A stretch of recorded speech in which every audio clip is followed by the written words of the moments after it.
Over 5 lakh students appear for the civil services preliminary examination every year.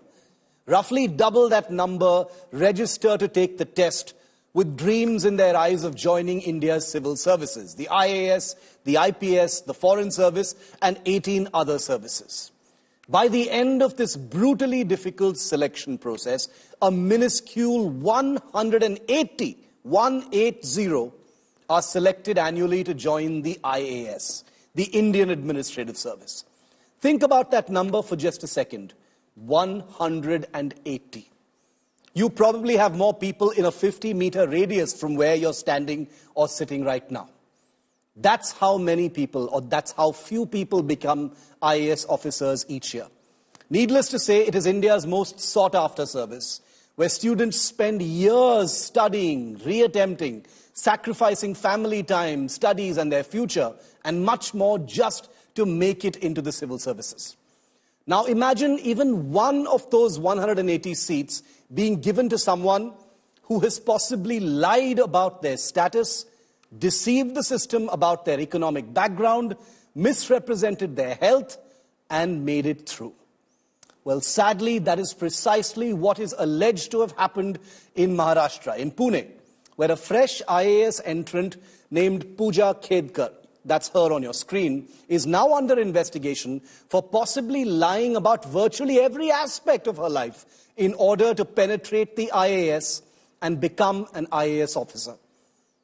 After she was recently shunted from her Pune position to a punishment posting elsewhere owing to bratish VIP behavior and demands for perks she wasn't entitled to, and she's a new officer, she just is part of the 2023 batch. A closer look revealed a timeline of possible deception and lies that allowed Puja Khedkar to enter the IAS.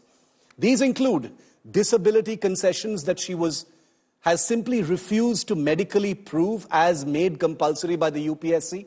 More alarmingly, however, she is also said to have used the OBC non-creamy layer quota to get selected. This, when she belongs to a family that we now know owns assets worth 40 crore rupees.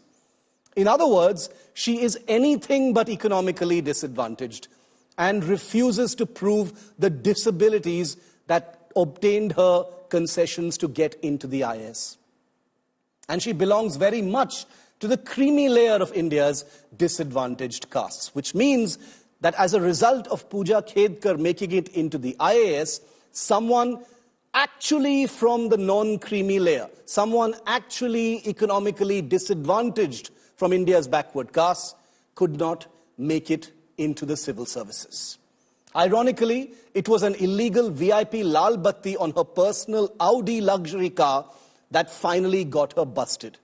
You'll see more in the report I'm about to show you, but I've chosen to lead with this story today, and India Today has chosen to take up the story that nobody else wanted to, because if the allegations against Puja Khedkar stand true, then it proves every student's worst fear about India's competitive entrance system. That the system can be gamed, it can be compromised, it can be rigged, that caste identity can be wielded like an invincibility cloak in order to ward off questions.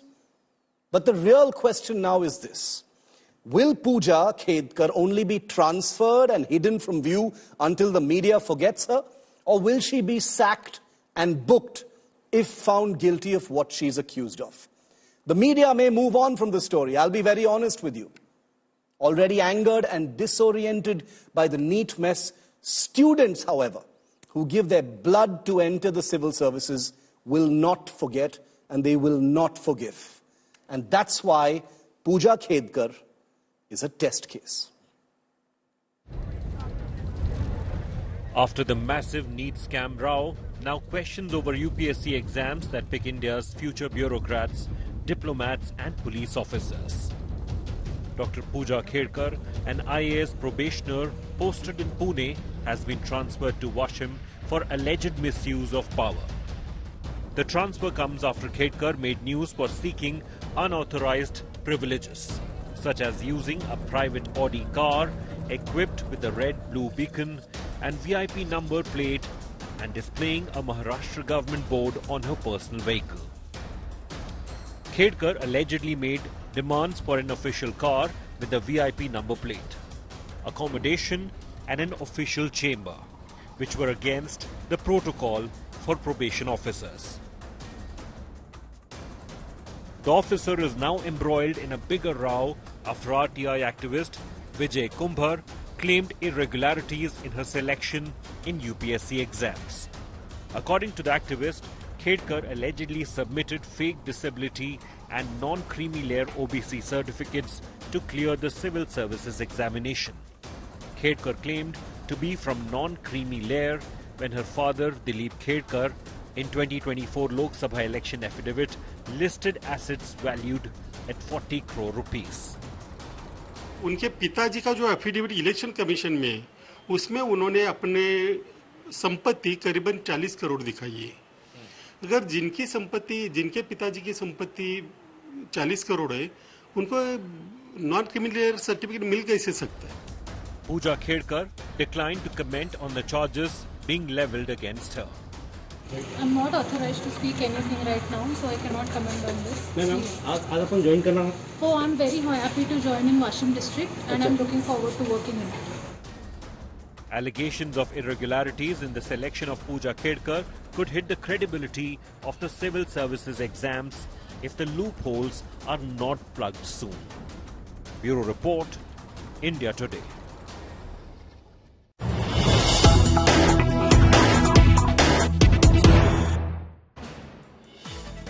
And India Today has sought to get a comment from Puja Khedkar, who's been shunning the media. We have tried to get her on the record on all these very serious allegations against her. She's a 2023 batch IAS officer on probation, and these allegations against her have resulted in her being transferred. But is she in more trouble? She says she has no idea. Listen into the only comment that Puja Khedkar has made. मला authorisation नाही ह्याच्याबद्दल आपल्या घरी आष्टा करा आपल्या घरी police गेलेले आहेत आय हॅव नो आयडिया मला प्लीज विचारू नका तुम्ही आता इथे आहे let me do my work okay thank you मला ऑथरायझेशन नाही ह्याच्याबद्दल आपल्या घरी आष्टा करा आपल्या घरी पोलीस गेलेले आहेत आय हॅव नो आयडिया मला प्लीज विचारू नका तुम्ही आता इथे आहे let me do my work okay thank you And India Today's Omkar Wable, who has brought this story into the national spotlight, is with me live. Omkar, multiple actions are being taken against Puja Khedkar. She's transferred from Pune to Washim. Many different violations while she was a probationary officer. The police is planning to act against her under the Motor Vehicles Act. IAS Academy is also contemplating action against her for the various allegations. What kind of trouble is she in? Omkar.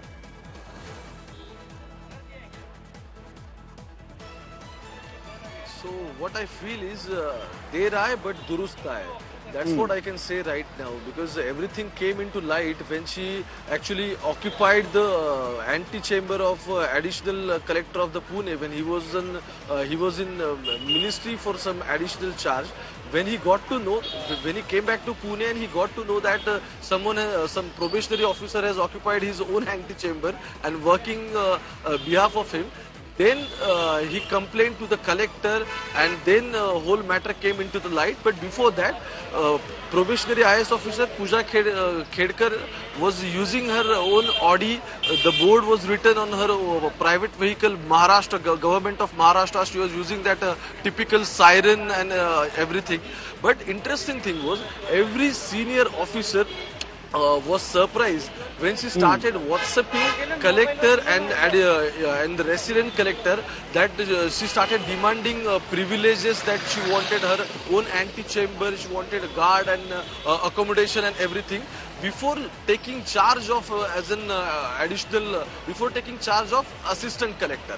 Now actions are taking on a different level, but still some questions are remaining same, like she did not submit her she wasn't present at the medical test, even though she was appeared for the examination and everything. She has cleared UPSC exam, she got 821 rank, there are no issues. But the problem is, if her father is submitting affidavit and the affidavit is reflecting almost 40 crores of Yes. property, I would like to show this bungalow which is situated in a prime location of the Pune. This is almost worth 25 to 30 crore rupees. Her father has submitted affidavit in the election to the election commission, which reflects that they have property worth 40 crore rupees, but this Amazing. is a single bungalow which holds almost 25 to 30 crore rupees. Apart from this, they have gold, diamonds and jewelries. Apart from this, they have more than 100 acres of agricultural land in different districts, also flats at prime location. So basically, she appeared UPSC exam from the Yes. non-criminal category, even though they had property more than 40 crores.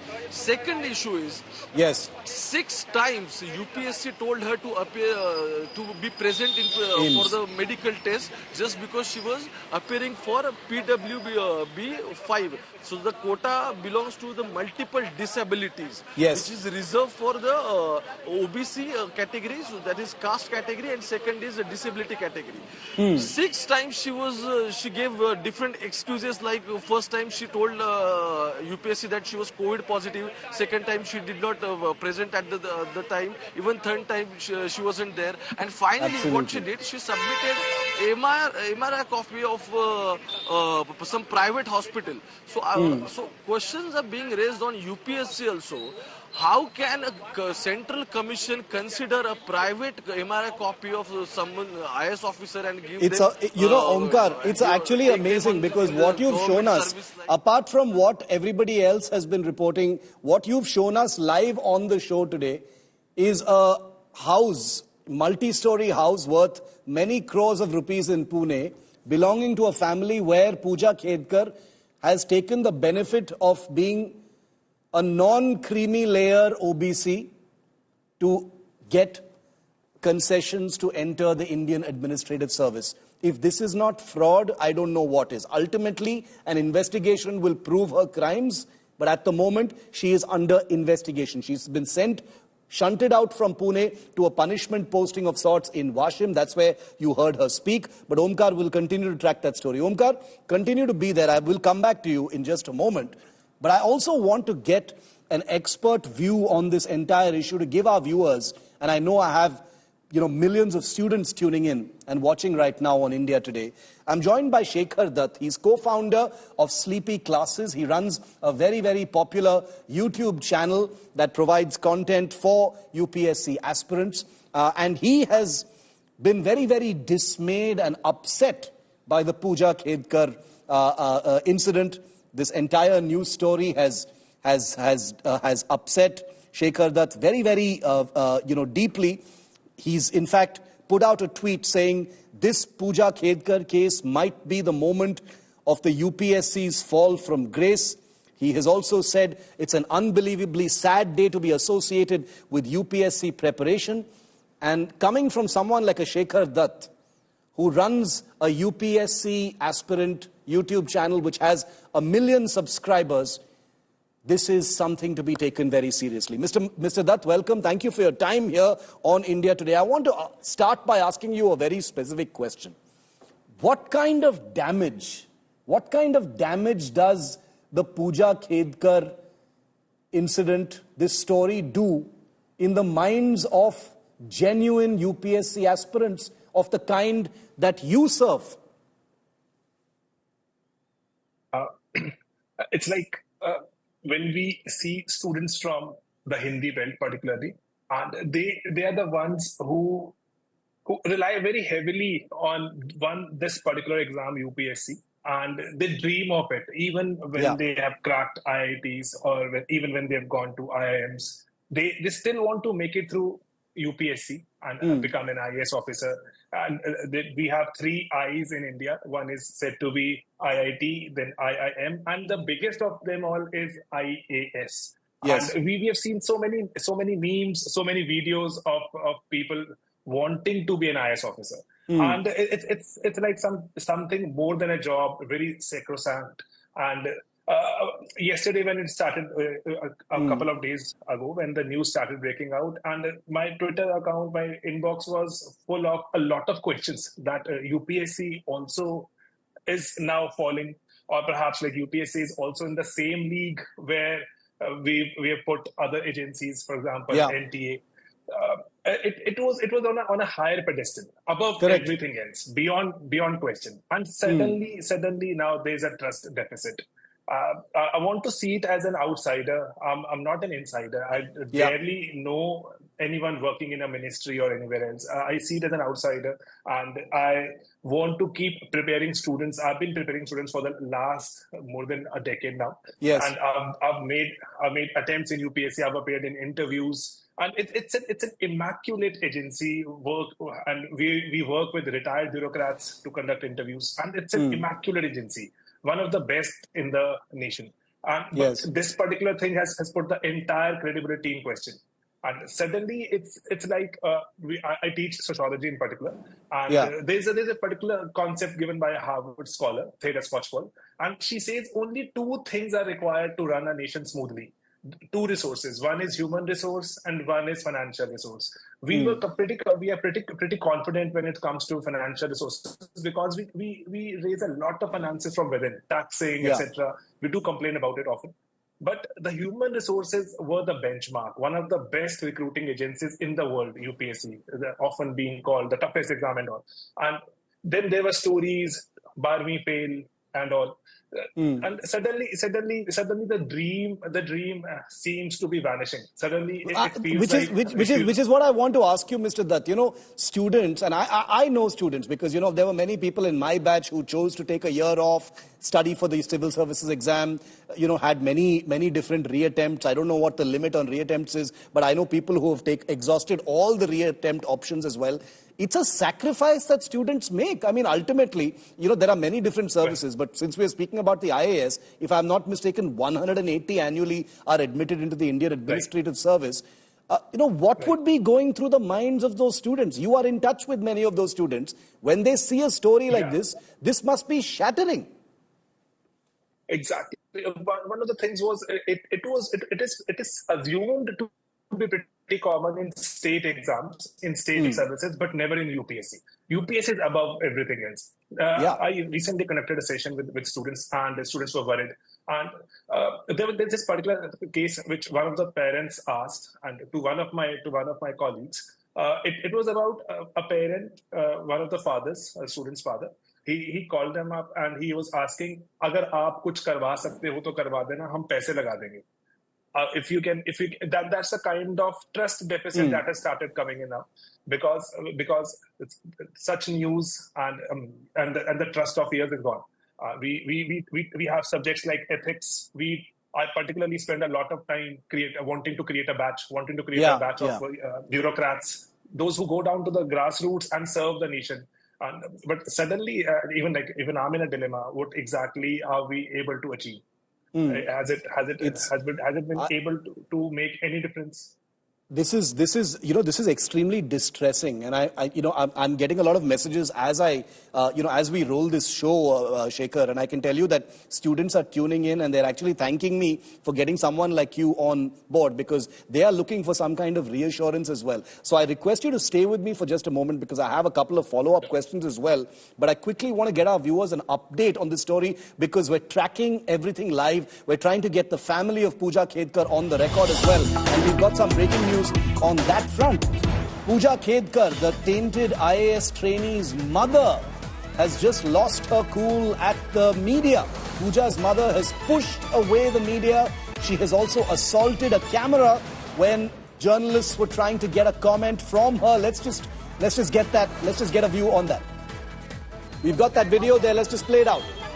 Puja Khedkar's mother attacking television cameras outside the family residence. She's lost her cool. She's attacked the media.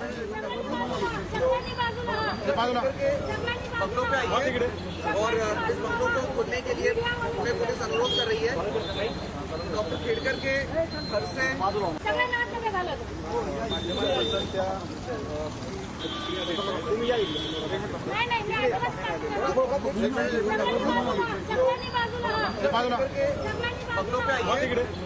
We bring in India today is Omkar Wable. He's right outside the gate where Puja Khedkar's mother is losing her cool, shouting at the media. Omkar, what's going on?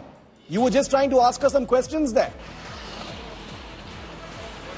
Exactly.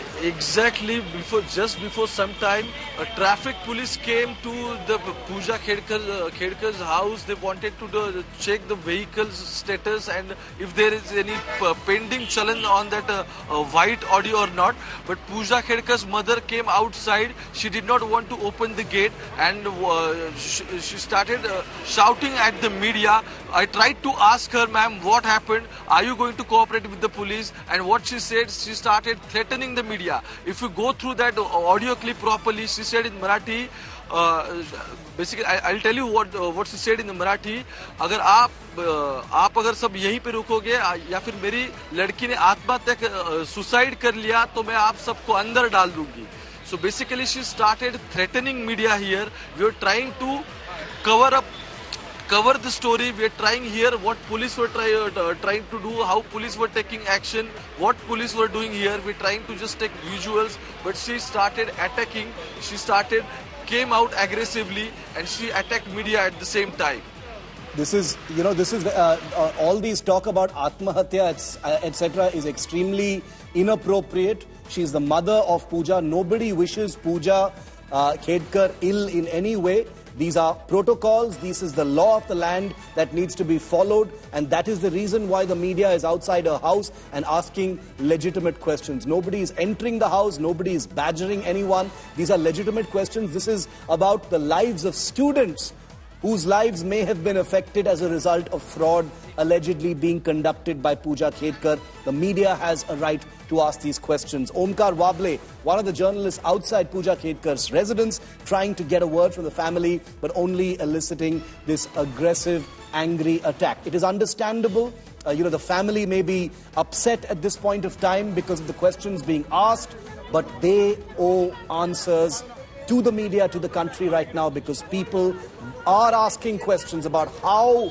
Puja Khedkar managed to enter the IAS with all these allegations of possible deception. And we will continue to raise those questions no matter what the threats that emerge from the mother, the father, whoever it is there in the family. I want to return now to Shekhar Dutt of Sleepy Classes, who is our expert today, helping guide us through this story. Shekhar, a lot of drama, obviously, as you can see, is playing out in this story because, tempers are up. People are obviously upset. The family is upset. And, that is understandable because ultimately it is their daughter who is now in the spotlight. But these are legitimate questions that the media is asking because ultimately, one out of one, even like you said, the IAS is sacrosanct. The UPSC is sacrosanct. If 1 out of 180 seats is proven to be compromised in the kind of brazen manner in which we believe it might have been, as per these allegations, then it means the entire system is broken, Shekhar. Do you agree with me? Because,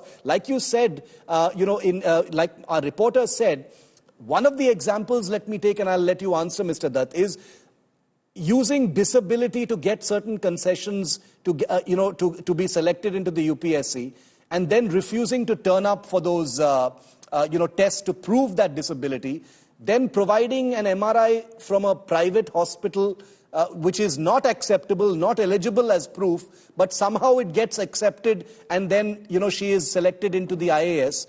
This means that there are many people up the chain of command within the system who are also tainted. It's not just Puja. She couldn't have acted alone. There are many people.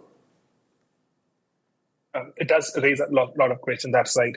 But UPSC, to be particular, it's a very student-friendly organization, institution. And one of those institutions which really goes outside and even to help a student. For example, if a student fails to submit a particular kind of a certificate, they usually give you time. Even if, let's say, if you have to, submit a certificate and appear for the interview, and if you fail to do so, they they reschedule your interviews, and they're very accommodating. UPSC is very accommodating. One of the best institutions that I've seen working in the country. But yes, and when it comes to medical, I want to share this particular thing. They do not really even accept, let's say, for example, if I'm wearing glasses, specs, and if I tell them that I've gotten this inspected, checked from outside, they do not even accept my number of specs, and they do it themselves. So they're very particular about it. So yeah, it does raise a lot of questions how this entire thing, if it's true, how it unfolded, would of course require a lot of interrogation and introspection.